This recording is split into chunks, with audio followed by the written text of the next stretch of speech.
الحمد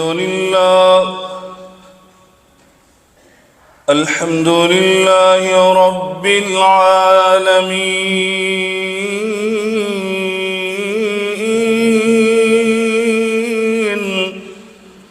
والعاقبة للمتقين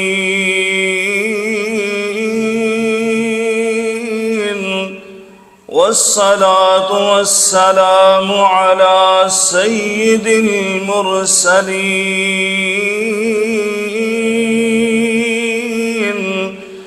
وعلى آله وصحبه أجمعين.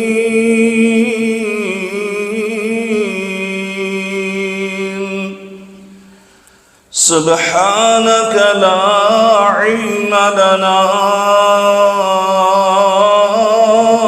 إلا ما علمتنا إنك أنت العليم الحكيم.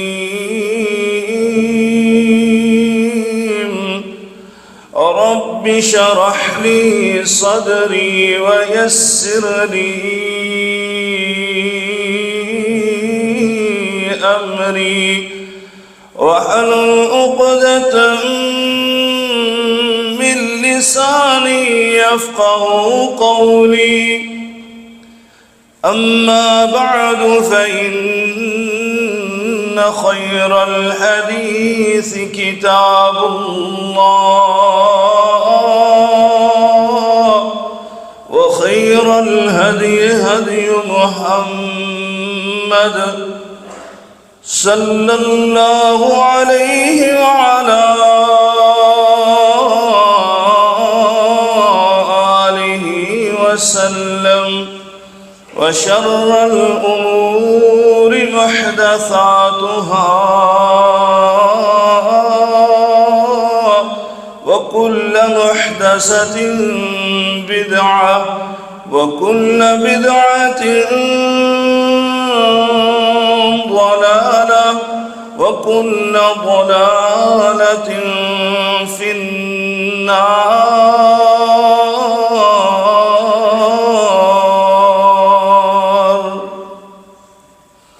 أعوذ بالله السميع العليم من الشيطان الرجيم. بسم الله الرحمن الرحيم. يا أيها الذين آمنوا اتقوا الله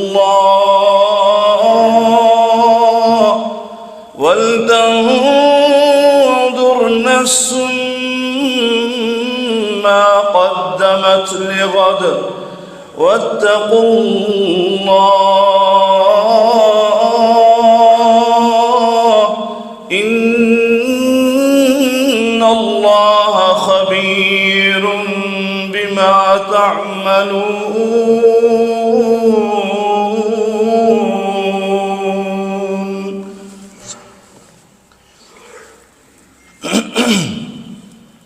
بزرگان من، برادران ملت، قابل صد احترام میری ماؤں اور بہنوں، ہر قسم کی حمد و ثنا، بزرگی، برتری، بڑائی، کبریائی اللہ رب العالمین کی ذات بابرکات کے لیے انگنت لا تعداد بے شمار درود و سلام سید الاولین والآخرین، امام المتقین، شفیع المذنبین، میرے اور آپ کے ہادی و رہنما جناب محمد الرسول اللہ صلی اللہ علیہ وآلہ آلہ وسلم کی ذات اطہر پر ہوں۔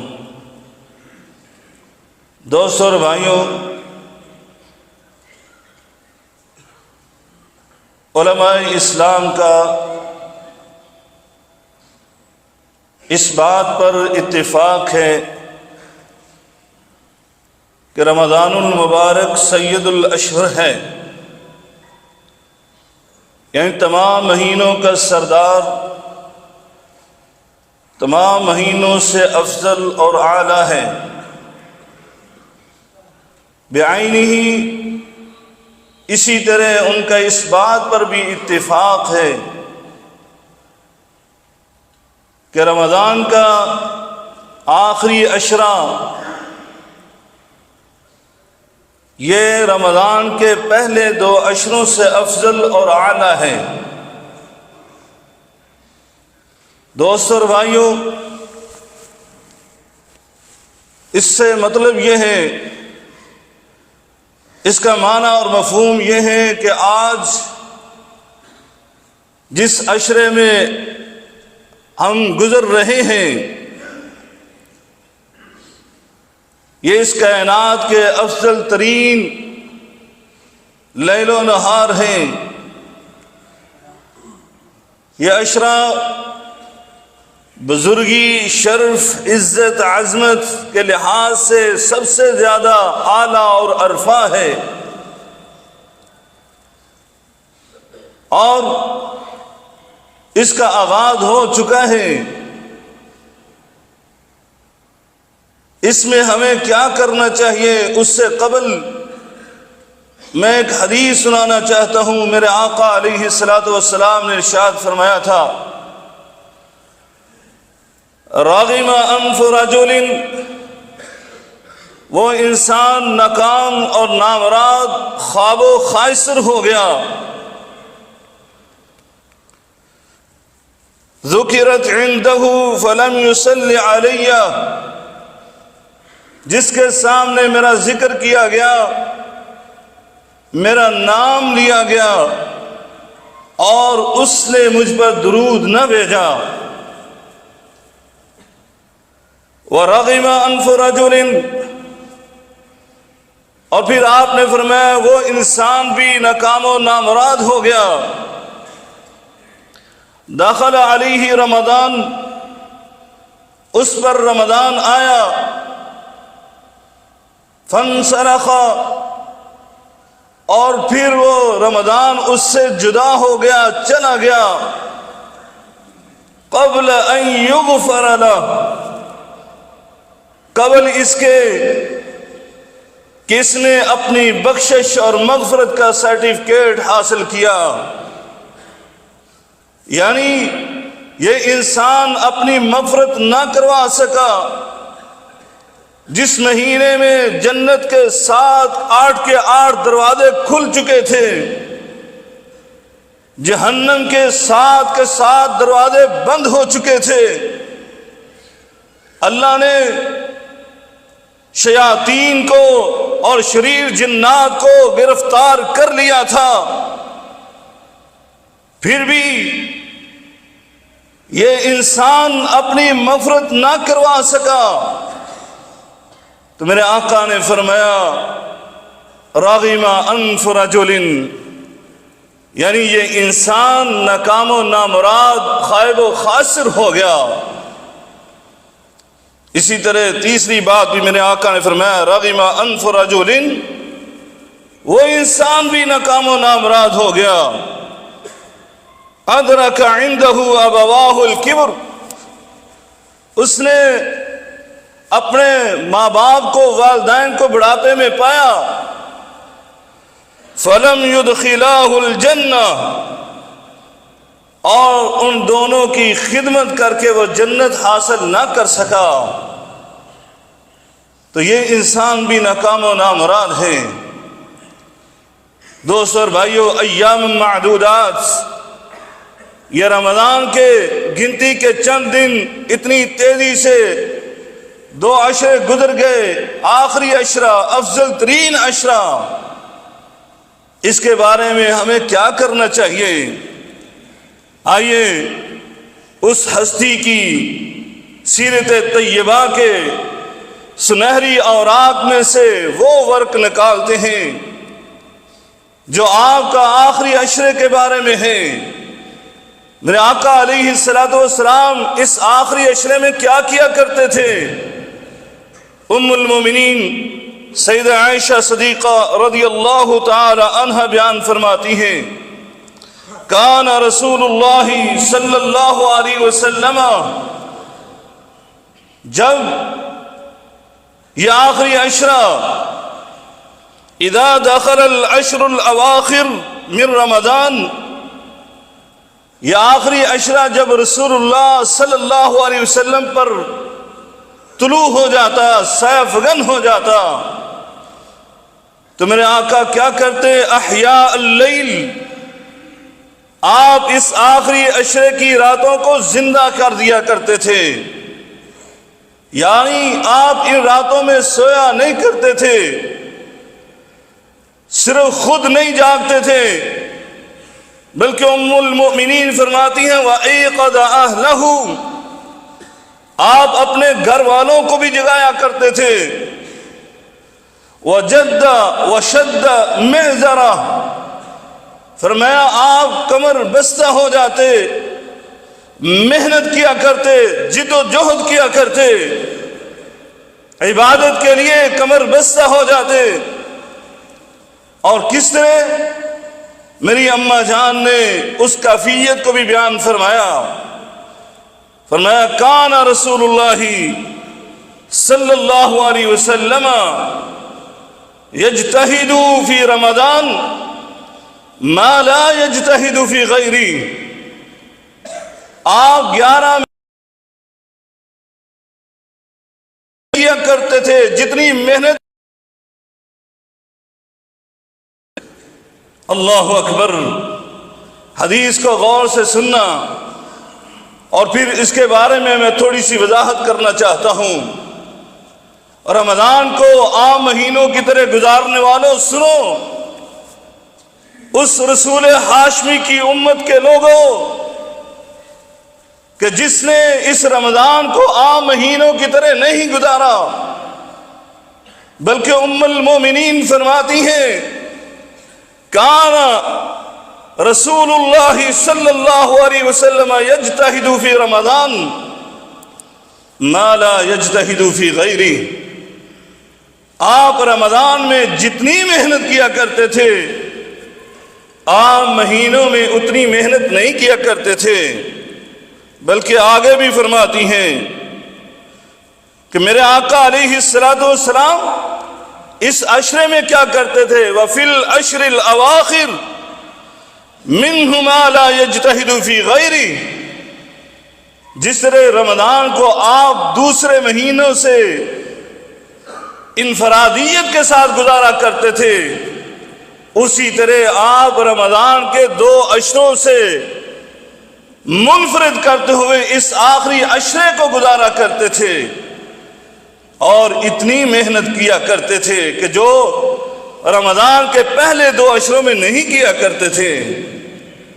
اور میرے آقا کی پورے سال کی 11 مہینے اور 20 دن کی عبادت، بلکہ رمضان کو تو چھوڑ ہی دیں، استثناء کیجئے، 11 مہینے میرے آقا علیہ السلام کس طرح محنت کیا کرتے تھے، اس کے بارے میں بھی حدیث سن لیجئے۔ سیدنا مغیرہ ابن شعبہ رضی اللہ تعالی عنہ وہ بیان کرتے ہیں، بخاری شریف کی روایت ہے، قام النبی صلی اللہ علیہ وسلم، میرے آقا علیہ السلام سال بھر کے مہینوں میں آپ قیام کیا کرتے، حتی تورمت قدماہ، میرے آقا علیہ السلام کے قدم مبارک سوج جایا کرتے تھے، ورم آ جاتے، پھٹ جایا کرتے تھے،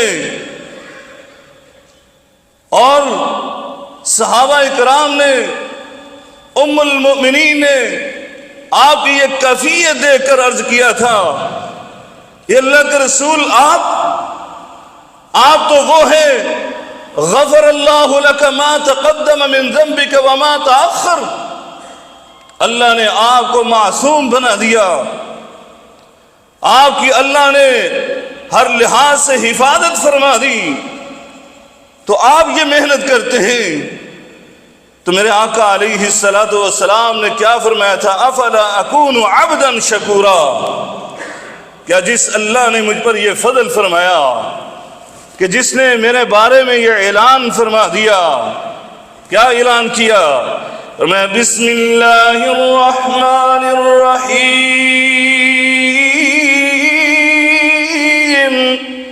انا فتحنا لك فتحا مبینا لیغفر لك اللہ ما تقدم من ذنبك وما تأخر ويتم نعمته عليك ويهديك صراطا مستقيما۔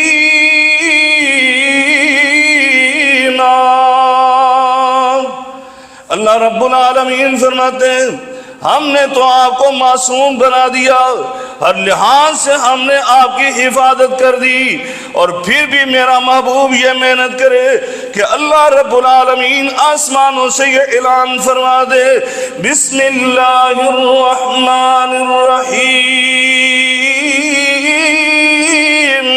یا ایہا المزمل قم اللیل الا قلیلا نصفه او انقص منه قلیلا او زد علیہ ورتل القرآن ترتیلا۔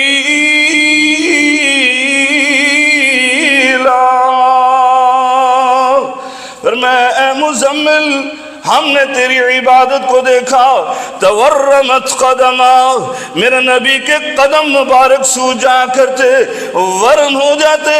اللہ ارحم الراحمین کو رحمایا، شفقت فرمائینا۔ میرے اللہ رب العالمین نے اپنے محبوب پیغمبر صاحب قرآن پیغمبر آخر الزمان کو یہ کہہ دیا قم اللیل الا قلیلا، اے میرے نبی کریم رات کو قیام ضرور کریں، آپ رات کی عبادت کو ترک نہ کریں، لیکن تھوڑی کیا کریں۔ کتنی کیا کریں؟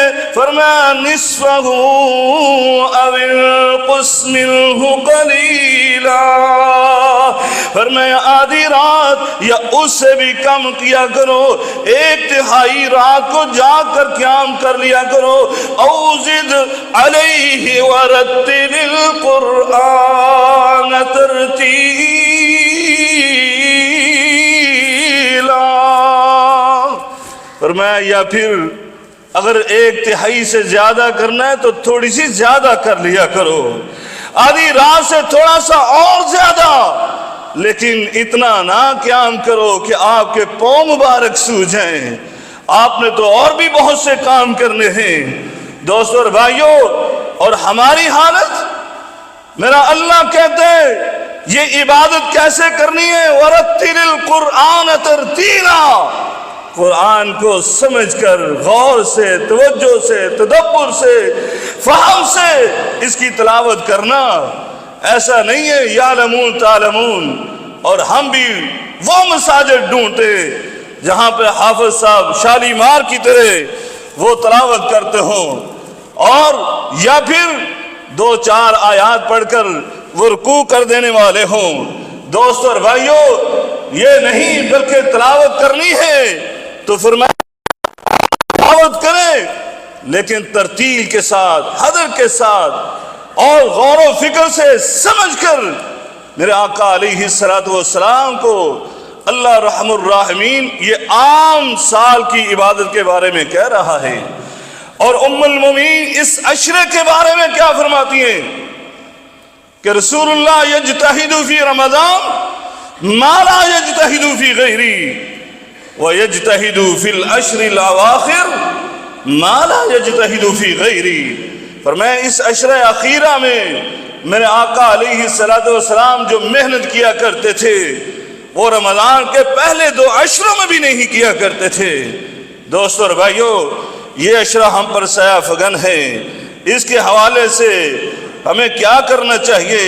میرے آقا علیہ السلام نے فرمایا میری امت کے لوگوں اٹھ کر قیام کیا کرو۔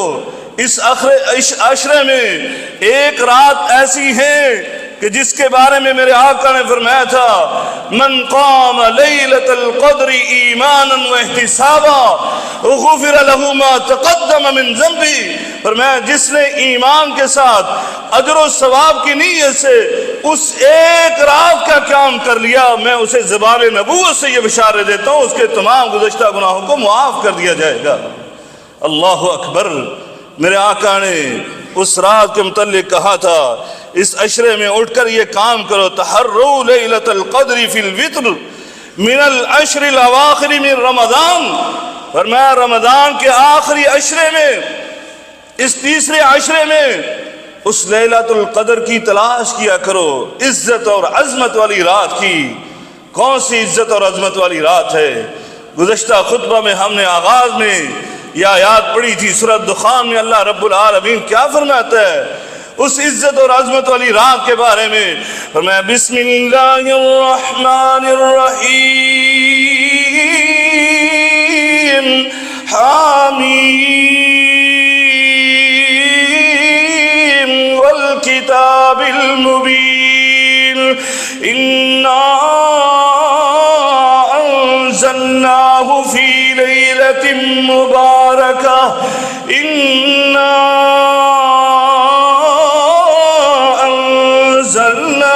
فی لیلۃ مبارکہ انا کننا منذرین فیہا یفرق کل امر حکیم امرا من عندنا انا کننا مرسلین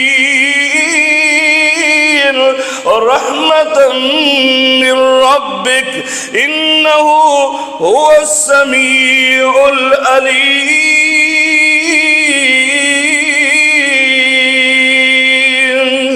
اللہ قسمیں اٹھا کر فرماتا ہے ہم اس کتاب مبین کی قسم اٹھا کر تمہارے سامنے یہ کہہ رہے ہیں اِنَّا أَنزَلْنَاهُ فِي لَيْلَةٍ مُبَارَكَةٍ، ہم نے اس قرآن کو بابرکت رات میں نازل فرمایا۔ کون سی رات ہے؟ فرمایا فِيهَا يُفْرَقُ كُلُّ أَمْرٍ حَكِيمٍ، ہر معاملے کا فیصلہ اسی رات کو کیا جاتا ہے، تیری خوش بختی کا بھی فیصلہ اسی رات کو، فرمایا تیری ناکامی کا فیصلہ بھی اسی رات کو، تیری کامیابی اور فوز و فلاح کا بھی فیصلہ اسی رات کو، تیرے رزق کا فیصلہ بھی اسی رات کو، فرمایا ہر معاملے کا فیصلہ اسی رات کو اللہ رب العالمین تیرے متعلقہ جو فرشتے ان کے حوالے کر دیتے ہیں۔ اسی لیے فرمایا رحمت من ربک، اس رب کی رحمت کے امیدوار بننا چاہتے ہو اس رات کو اٹھ کر قیام کرو نا، اس رات کو اپنے رب کو راضی کر لو کہ وہ خوش ہو کر تمہارے متعلق جو فیصلے فرمائے وہ کامیابی اور کامرانی کے فرما دے۔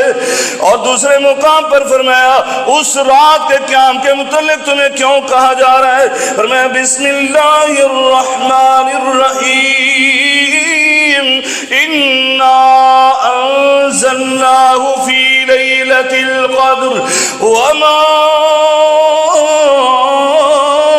أَدْرَاكَ مَا لَيْلَةُ الْقَدْرِ لَيْلَةُ الْقَدْرِ خَيْرٌ لَيْلَةُ الْقَدْرِ خَيْرٌ من ألف شهر تنزل الملائكة والروح فيها بإذن ربهم من كل أمر سلام هي حتى مطلع الفجر۔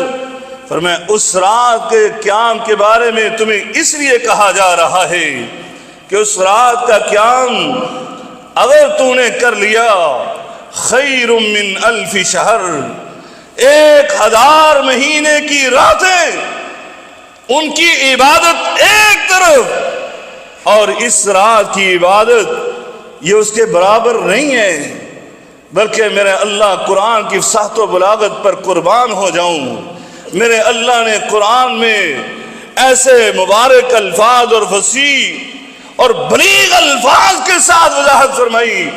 فرمایا یہ نہیں میں کہہ رہا کہ اس 1000 مہینوں کی راتوں کے برابر اس رات کی عبادت نہیں، بلکہ فرمایا خیر، یہ 1 مہینے 1 رات کی عبادت 1000 مہینوں کی راتوں کی عبادت کے مقابلے میں خیر، یہ بہتر اور افضل ہے. اللہ اکبر. دوستو اور بھائیو، تقریباً 84 برس کے قریب یہ عرصہ بنتا ہے 1000 مہینے کی راتیں. 84 برس. یہاں کتنے لوگ ہیں جو 84 برس کے ہیں یا جو یہ امید رکھتے ہیں کہ 84 برس ہم زندہ رہیں گے اور پھر 84 برس میں ایک دن بھی ایسا نہیں ہوگا کہ جس میں میں اللہ کی نافرمانی نہیں کروں گا، میں اللہ کی عبادت کرتا رہوں گا، دن رات میں اللہ کی عبادت میں مشغول رہوں گا، یا کم از کم یہ 84 برس کی راتیں میں ہر رات اللہ کے سامنے پوری رات قیام کروں گا، تلاوت قرآن کروں گا، ذکر و اذکار کروں گا، قیام رکوع سجود کروں گا، صدقہ و خیرات کروں گا. کوئی بندہ یہ دعویٰ نہیں کر سکتا. انسان ہے، خلق الانسان ضعیفا، کمزور ہے انسان. یہ تو 1 مہینے کی راتوں کا وعدہ نہیں کر سکتا، چہ جائے کہ 84 برس، تقریباً 84 برس، 1 رات وہ نہیں کر سکتے ہو.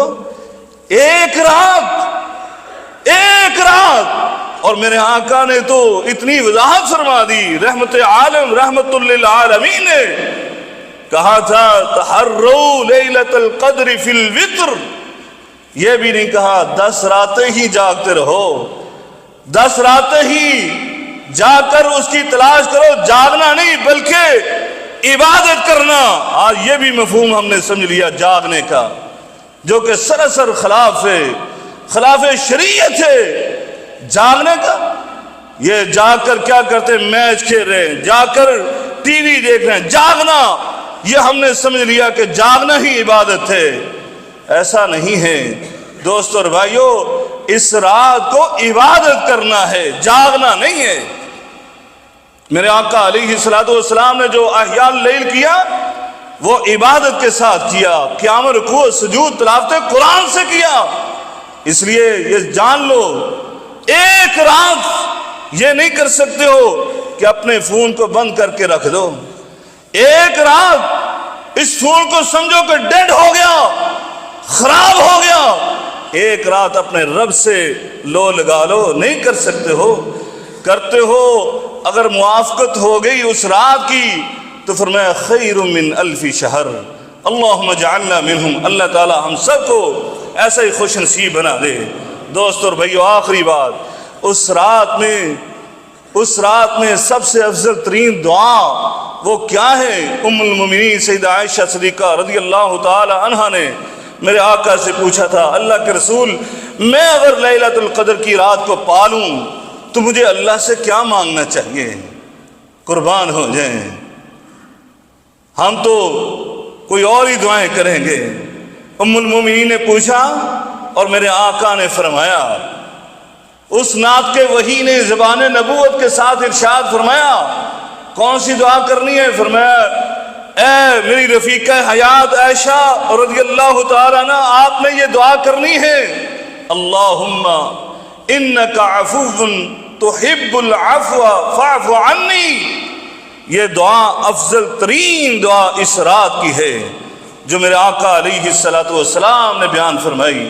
اس لیے دوستو اور بھائیو، ان راتوں میں اس دعا کو اپنا ورد بنا لیجئے. اٹھتے بیٹھتے کام کرتے، آپ کسی کام میں بھی مشغول ہیں، رات کے کسی پہر میں مغرب کے بعد شروع ہو جائیے اور نماز فجر تک جب ذہن میں آئے یہ دعا کا ورد شروع کر دیجئے، اللہم انک عفو تحب العفو فاعف عنی. کیونکہ اللہ نے معاف کر دیا تو یقین جانے کامیاب اور کامران ہو گئے، اور اگر اللہ نے معاف نہ کیا، پکڑ لیا، تو یقیناً جو مرضی آپ لے کر چلے جائیں، جتنے بھی اعمال لے کر چلے گئے، اللہ کے سامنے اگر حساب ہو گیا تو پھر کیا ہوگا؟ پھر میں عذبہ، پھر تو اس کو عذاب ہوگا ہی ہوگا، وہ پکڑا ہی جائے گا. گا وہ ناکام و نامراد ہو ہی جائے گا۔ اللہ تعالیٰ سے دعا ہے کہ اللہ تعالیٰ ہمیں عاشر آخرت کی فضیلت و برکات کو سمیٹنے کی توفیق عنایت فرمائے۔ وآخر دعوانا الحمدللہ رب العالمین۔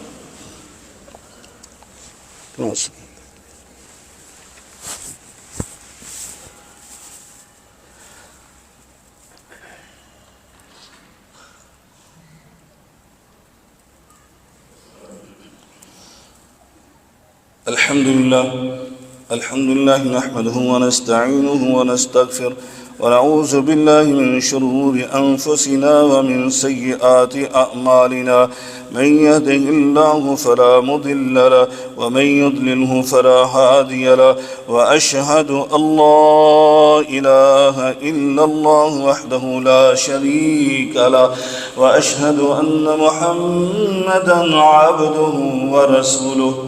دوستو اور بھائیو، ایک اور عمل ہے جو آج حقیقت تو یہ عمومی طور پر سنت متروکہ بن چکی ہے، اگرچہ نبی کریم صلی اللہ علیہ وسلم کا اس پر اتنا دوام تھا، اتنی ہمیشگی تھی کہ ام المومنین فرماتی ہیں کہ آپ نے اپنی پوری زندگی میں یہ سنت مبارکہ نہیں چھوڑی حتی توفا، یہاں تک کہ میرے آقا علیہ الصلوۃ والسلام اس دنیا سے رخصت ہو گئے، فوت ہو گئے۔ آپ نے پوری زندگی کبھی یہ سنت نہیں چھوڑی، جب سے یہ شروع کی آپ نے مسلسل اس کو کیا، اور بلکہ آپ نے جب آغاز کیا تو رمضان کے پہلے عشرے میں، پھر آپ نے اس کے بعد دوسرے عشرے میں، پھر آپ کو جب یہ بتلا دیا گیا کہ یہ طاق رات لیلۃ القدر کی رات آخری عشرے میں ہے، تو پھر آپ نے معمول بنا لیا آخری عشرے میں آپ اس سنت کو ضرور ادا کیا کرتے تھے۔ اور وہ کیا ہے؟